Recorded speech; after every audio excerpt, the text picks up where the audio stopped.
Hello नमस्ते दोस्तों। आज हम एक महत्वपूर्ण रिएक्शन आर्ट आइंस्टीन अभिक्रिया के बारे में डिस्कस करेंगे। वैसे एमएससी फाइनल में जो पेपर चलता है ऑर्गेनिक सिंथेसिस, उसमें बेसिकली हम रीअरेंजमेंट की बात करते हैं और उसमें से एक इम्पोर्टेंट रिएक्शन है वो हम डिस्कस करेंगे, आर्ट आइंस्टीन अभिक्रिया। लिखा हुआ है स्क्रीन पे, देखते हैं समझते हैं। देखो, the reaction involving increasing the length of carbon chain by the mechanism of group in carboxylic acid. Carboxylic acid में यदि हमें कार्बन की चेन को इंक्रीज करना है तो इस रिएक्शन की बेसिकली नीड पड़ती है। करती क्या है? It increase the one carbon atom in substrate. तो बेसिकली आपके रिएक्शन के दो पार्ट होते हैं, आप जानते हो। एक पार्ट होता है अपना रिएजेंट और एक होता है अपने पास सबस्ट्रेट। मैंने डिस्कस किया है पहले। तो जो रिएजेंट होता है वो अटैक करता है किस पे? सबस्ट्रेट पे। और बेसिकली रिएजेंट आपके तीन प्रकार के होते हैं, और कौन कौन से होते हैं? एक होता है अपने पास इलेक्ट्रोफाइल हो सकता है, एक होता है अपने पास न्यूक्लियोफाइल हो सकता है, और एक आपके पास फ्री रेडिकल हो सकता है। और ये दोनों आपके किसके हैं? रिएक्टेंट के पार्ट होते हैं, जो एक केमिकल रिएक्शन में रिएक्टेंट क्रिया करके क्या बनाते हैं? आपके प्रोडक्ट बनाते हैं। Increasing one carbon atom in substrate. Substrate में यदि एक कार्बन को हमें बढ़ाना है तो इस रिएक्शन की हमें नीड होती है।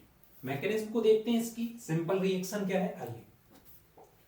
सबसे पहले अपने पास है कार्बोक्सिलिक एसिड। तो कार्बोक्सिलिक एसिड नॉर्मली होता है, क्योंकि फंक्शनल ग्रुप क्या होता है? COOH, और इसका नाम है कार्बोक्सिलिक एसिड।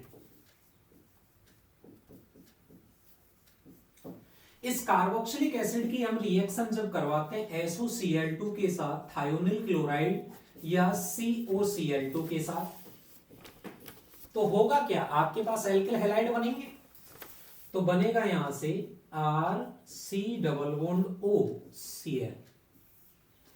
अच्छा, इसके आगे आप मैकेनिज्म में बात करेंगे, पहले जनरली डिस्कस कर लेते हैं। Two equivalent of diazomethane, two equivalent of diazomethane के लेंगे तो बनेगा क्या? यहां से हमारा एक इंटरमीडिएट का फॉर्मेशन होता है, और उस इंटरमीडिएट को बोलते हैं हम कार्बीन। इस इंटरमीडिएट जो होता है उसे बोलते हैं एसाइल कार्बीन। एसाइल कार्बीन बोलते हैं, या जर्नली इसको क्या बोलेंगे? हम कार्बीन बोलेंगे। इसमें रीअरेंजमेंट होता है, और जो रीअरेंजमेंट होता है वो होता है वोल्फ रीअरेंजमेंट। वो कार्बन टू कार्बन होता है, कार्बन टू कार्बन होता है। उस रीअरेंजमेंट का नाम होता है वोल्फ रीअरेंजमेंट। होगा क्या? ये आपके पास यहां देगा, ये आपके पास यहां देगा, और ये वापस से यहां पे अटैक करेगा। क्या बनेगा? देखिए, ये आपके पास डबल बॉन्ड CH, यहां पे आपके पास R, ये बनता है हमारे पास कीटीन। अच्छा, इस जो कीटीन होता है उसकी आगे अभिक्रिया या तो हम करा दें सिल्वर ऑक्साइड Ag2O या वाटर के साथ, जिसमें आपके पास एक तो इलेक्ट्रोफाइल होता है और एक आपके पास न्यूक्लियोफाइल होता है। ये आप जानते हो कौन कहां पे अटैक करेगा? सर, ऑक्सीजन की विद्युत ऋणता ज्यादा है तो ऑक्सीजन पे नेगेटिव चार्ज आएगा और कार्बन पे पॉजिटिव चार्ज आएगा। अगर हम जल की बात करें तो जल के अंतर्गत दो हैं, एक आपके पास H+ होता है, OH- होता है, तो आप डायरेक्ट जोड़ देंगे। ये देखो जैसा है वैसा ही लिख रहे हैं हम, डबल बॉन्ड CH और ये सिंगल बॉन्ड R। ऑक्सीजन की इलेक्ट्रोनेगेटिव, ऑक्सीजन पे नेगेटिव है तो पॉजिटिव जुड़ेगा, और इस पे पॉजिटिव है तो इस पे नेगेटिव जुड़ेगा। ऑक्सीजन पे तो आपका ये जुड़ जाएगा और इस पे ये जुड़ जाएगा। देखिए आगे क्या होगा। आगे कुछ नहीं करना, हमें थोड़ा सा समझना है। ऑक्सीजन पे लोन पेयर होते हैं, ये लोन पेयर यहां डबल बॉन्ड देंगे, इस बॉन्ड के इलेक्ट्रॉन यहां नेगेटिव चार्ज देंगे, और ये जो स्पीसीज है H वाली वो अटैक कर जाएगी यहां पे। इसको आप जरा एक बार देखें, होगा क्या? देखिए, तो यहां क्या आ जाएगा, C double bond O, CH पर कौन पहुंच गया, H, और क्या हो गया यहाँ पे R। देखो अगर हम इसको मार्क कर दें, इसी पेन से लिख दें, तो होगा क्या, C आपके पास पहले से ही क्या है, अपने पास H है, और इस H पे CH हो गया, इस पे ये वाला H आ गया, ठीक है, और ये आपके पास यहाँ पे पहले से ही क्या है, प्रेजेंट OH। तो यदि मैं इसको समराइज कंडीशन में लिखूं तो मेरे हिसाब से RCH2C OH बना। अच्छा, RCH2C OH बना। आप इसको देखो, इसमें COOH एक है, तो इसमें एक कार्बन इंसर्ट करवा दिया, यानी कि जब भी हमें रिएक्शन में एक कार्बन इंक्रीज करना है तो बेसिकली जो यूज किया जाता है वो आर्ट आइंस्टीन अभिक्रिया को किया जाता है। अब ये तो हमारी सिंपल रिएक्शन है कि नॉर्मली रिएक्शन कैसे हो रही है। अब इसकी बात करते हैं मैकेनिज्म की। देखो मैकेनिज्म क्या है, ये रिएक्शन कैसे हुई होगी। मैकेनिज्म, सबसे पहले RCOOH, सिंपल फर्स्ट स्टेप वही है, इसकी अभिक्रिया आप SOCl2 के साथ करवा दें, COCl2 के साथ करवा दें, गर्म कर दें, आपके पास एल्किल हैलाइड बनेगा, ये बन जाएगा एसिल हैलाइड।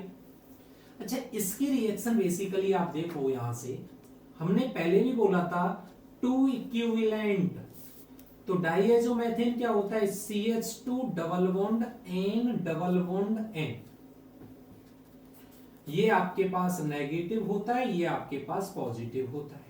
नेगेटिव यहां डबल बॉन्ड देगा, इस बॉन्ड के इलेक्ट्रॉन यहां नेगेटिव देंगे, तो आगे क्या बनेगा, आगे बनेगा बेटा CH2 negative N triple bond N, यहां पे आपके पॉजिटिव, और मैं इसको लिख सकता हूं क्या, CH2 नेगेटिव N2 पॉजिटिव लिख सकते हैं। आपको पता है ये नेगेटिव चार्ज है, नेगेटिव चार्ज है तो किसकी भांति रिएक्ट करेगा, ये न्यूक्लियोफाइल की भांति। न्यूक्लियोफाइल आपका कहां अटैक करेगा, इस कार्बन पे अटैक करेगा, तो ये न्यूक्लियोफाइल इस कार्बन पे अटैक करेगा, तो यहां से ये निकल जाएगा। जैसे ही निकलेगा तो बना क्या आपके पास, RC डबल बॉन्ड O, जुड़ा क्या अपने पास CH2, और यहां क्या आ गया आपके पास N2 पॉजिटिव, ये जुड़ गया।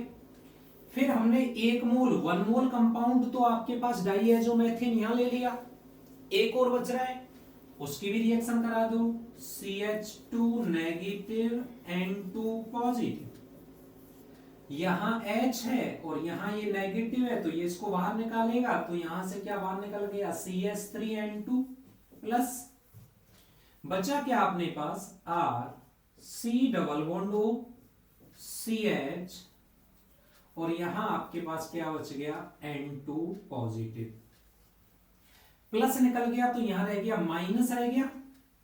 इस बंध में कितने इलेक्ट्रॉन है आपके पास, 2 इलेक्ट्रॉन है, तो ये दोनों इलेक्ट्रॉन बाहर गए। जैसे ये दोनों इलेक्ट्रॉन बाहर गए तो यहां से क्या बाहर निकल गया, N2, तो अपने पास वही इंटरमीडिएट बन जाएगा RC double bond O CH, और इसी की हम बात कर रहे थे, और इसी को बोलते हैं क्या, कार्बीन, और इसी का नाम है एसिल कार्बीन। आपको पता है रिएक्शन में 6 प्रकार के इंटरमीडिएट होते हैं, कार्ब कैटाइन होता है, कार्ब एनाइन होता है, और फ्री रेडिकल होता है, कार्बीन, नाइट्रीन, और लास्ट होता है बेंजाइन। तो इस रिएक्शन में कार्बीन इंटरमीडिएट बनाए, और कार्बीन इंटरमीडिएट के अंतर्गत जो रीअरेंजमेंट होता है वो कार्बन टू कार्बन होता है, और कार्बन टू कार्बन जो रीअरेंजमेंट होता है उसको बोलते हैं हम वोल्फ रीअरेंजमेंट। यानी कि होगा क्या, यहां से ये यहां डबल बॉन्ड देगा, ये यहां नेगेटिव देगा, और ये जो नेगेटिव है वो यहां बैक साइड से इस पे अटैक करेगा, क्या बनेगा, डबल बॉन्ड O C, ये तो आपके पास है, ये है double bond O, double bond आपके पास double bond CH, single bond क्या आ जाएगा, यहां पे R आ जाएगा, अब तो नॉर्मली रिएक्शन है आपके पास, अब इसकी अभिक्रिया करा दें आप जल के साथ, वाटर के साथ करा दें, तो यहाँ पे दो चीज स्पेशलिटीज हैं, एक प्लस और एक माइनस। इस बंध के इलेक्ट्रॉन यहाँ नेगेटिव देंगे, इस बंध के इलेक्ट्रॉन यहाँ पॉजिटिव देंगे, दोनों जुड़ जाएंगे। नीचे लिख रहे हैं इसको हम, ये देखो आपके पास O C double bond CHR, negative पे पॉजिटिव जोड़ दिया, आपके पास H जुड़ जाएगा। यहां देखो ये नेगेटिव है और नेगेटिव पे कौन जुड़ेगा, H, ये रहा आपके पास H, और इस पे कौन जुड़ जाएगा आपका OH। तो आपको पता है यहां से जल नहीं निकलेगा, जैसे ही अगर आपने जल निकाल दिया तो कीटोन बन जाएगा, और हमें कीटोन नहीं बनाना, तो क्या होगा, इस बॉन्ड के इलेक्ट्रॉन आपके पास देखिए ये वाला यहां डबल बॉन्ड देगा, ये यहां नेगेटिव देगा, ये वाला H आपका यहां जुड़ जाएगा, तो बेसिकली क्या बनेगा, वही कार्बोक्सिलिक एसिड का फॉर्मेशन हो जाएगा। ये आपके पास CH2 और ये आपके पास R।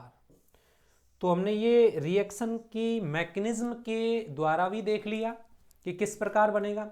ओवरऑल जो ये बनता है ना अपने पास, ये जो कीटीन बनता है, अब मैं अगर यहां से आपके पास बात करूं तो देखो ध्यान से देखना, थोड़ा सा नेक्स्ट स्लाइड में बात करते हैं हम आपसे। देखो इस कार्बन पे H जुड़ा है, तो कार्बन शायद मेरे हिसाब से नेगेटिव हो, आपके पास नेगेटिव होगा, और इस कार्बन पे क्या जुड़ा हुआ है आपके पास, ये पॉजिटिव होगा, और पॉजिटिव होगा तो क्या इस पे कौन जुड़ा हुआ है, OH। OH किसका काम करता है आपके पास, न्यूक्लियोफाइल का, और H किसका काम करता है आपके पास, इलेक्ट्रोफाइल का। बेसिकली इस रिएक्शन में जो आपके पास ये बनी हुई है, ये आपके पास कीटीन बना है, इस कीटीन में दो का ऐड हुआ है। कैसे हुआ है देखो, अपने पास C double bond O double bond CH single bond R। अच्छा मैं यहां से बात कर ले बेटा, देखिए यहां इस पे नेगेटिव चार्ज और इस पे पॉजिटिव चार्ज, तो हम इस पे जोड़ लें इलेक्ट्रोफाइल और न्यूक्लियोफाइल, तो जोड़िए O नेगेटिव, आपके पास नेगेटिव पे कौन जुड़ जाएगा, आपके पास E जुड़ जाएगा, डबल बॉन्ड ये आपके पास हट जाएगा यहां से, देखिए ये आपके पास, ठीक है ना, इस पे कौन जुड़ जाएगा आपके पास, न्यूक्लियोफाइल जुड़ जाएगा, और ये हो जाएगा आपके पास CH क्या हो जाएगा आपके पास, इस बंध के इलेक्ट्रॉन यहां, तो ये नेगेटिव हो जाएगा, और ये क्या हो जाएगा आपके पास R हो जाएगा। अब देखिए अभी हमने जो प्रोडक्ट बनाया है इसमें क्या कहा था कि इस बॉन्ड के इलेक्ट्रॉन यहां डबल बॉन्ड देंगे और ये वाला चीज आपकी यहां जुड़ जाएगी, तो फाइनल प्रोडक्ट क्या बना, डबल बॉन्ड O, यहां क्या जुड़ा है आपके पास, न्यूक्लियोफाइल जुड़ा है, और यहां क्या जुड़ा है आपके पास, इलेक्ट्रोफाइल जुड़ा है, यानी E जुड़ा है, और आपके पास ये प्रोडक्ट बन गया। तो बेसिकली हमें तो ये याद रखना है, कुछ भी हो सकता है रिएक्शन में, आपके पास अगर आपको ये कीटीन दे दे C double bond CH single bond R, तो घबराना नहीं है, उसने कुछ नहीं बोला, वो हमको लिख के दे देगा। क्या लिख के दे देगा, तीन पॉसिबिलिटी दे सकता है। नंबर वन देखो, नंबर वन यदि उसने जल लिख के दे दिया तो जल को आप तोड़ लीजिए, H प्लस होता है और OH क्या होता है, माइनस होता है। अच्छा उसने अमोनिया दे दिया तो अमोनिया को भी तोड़ लीजिए आप, H प्लस होता है NH माइनस होता है, और यदि उसने एल्कोहल दे दिया तो यहाँ H प्लस होता है और ये माइनस होता है, यानी इस वाले कार्बन पे तो हमें क्या जोड़ना है, इलेक्ट्रोफाइल, और इस वाले कार्बन पे हमें क्या जोड़ना है, न्यूक्लियोफाइल, देन फाइनल प्रोडक्ट आपका बन जाएगा। देखो जोड़ लेते हैं, तो ये तो आपके पास एज इट इज है, CH H पे कौन जुड़ जाएगा, ये CH पे H जुड़ेगा, यहाँ पे R जुड़ेगा, और यहाँ पे कौन जुड़ जाएगा आपके पास, OH जुड़ जाएगा, अम्ल बन जाएगा। सेकंड देखिए आपके पास क्या है, डबल बॉन्ड CH ये R, अच्छा नेगेटिव है तो आप यहां क्या जुड़ जाएगा आपके पास, नेगेटिव पे पॉजिटिव H और यहां कौन जुड़ जाएगा NH2, तो क्या फॉर्मेशन हो जाएगी आपके पास, एमाइड हो जाएगी। और C double bond O CH, यहां पे R CH पे H जुड़ेगा और इस पे कौन जुड़ जाएगा OR, तो यहां पे हमें क्या मिल जाएगा, एस्टर मिल जाएगा। यानी कि हम ये बात कर लेते हैं यहां से, इस रिएक्शन में हमने यहां पे जल लिया था, तो जल लेने पे हमें किसकी ऑब्टेन्ड हुआ, हमारे लिए कार्बोक्सिलिक एसिड हुआ। यदि हम इसमें एल्कोहल लेते हैं तो किसकी फॉर्मेशन होगी बोलो, यदि हम इसमें एल्कोहल लेते हैं तो फॉर्मेशन किसकी होगी, एस्टर की। और यदि अमोनिया लेते हैं तो किसकी फॉर्मेशन होगी, हमारे पास एमाइड की फॉर्मेशन होगी। तो ये रिएक्शन आपकी आर्ट आइंस्टीन अभिक्रिया कंप्लीट है। मेनली इसका यूज ये होता है कि कार्बोक्सिलिक एसिड में यदि हम एक कार्बन को इंक्रीज करना चाहते हैं तो कौन सी रिएक्शन की नीड होगी, हमें आर्ट आइंस्टीन अभिक्रिया की नीड होगी। बात करते हैं हम नेक्स्ट वीडियो में, तब तक आप इसको नोट कीजिए, लिखिए। All the best.